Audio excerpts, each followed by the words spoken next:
जुवांवा प्रमाणे जेजू क्रिस्ताचे शुभ वर्तमान 20 वर्सो वड 44 ते 51.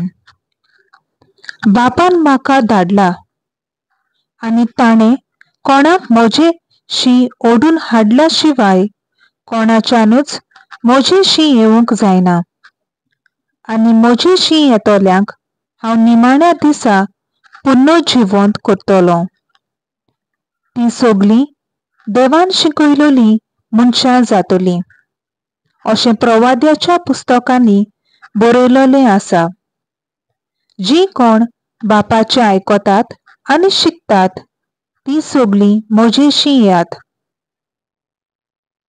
कोणें बापाक देखला म्हूण न्हय, पूण जो देवातावन आयला ताणें मात बापाक देखला।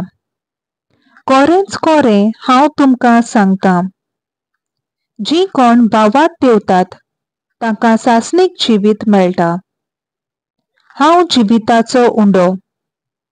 तुमच्या पुर्वजांनी अरण्यांत माना केल्लो आनी तीं मरून गेलीं, पूण हो स्वर्गार तावन देंवलोलो उंडो, तो कांयच तीं मरचीं नात।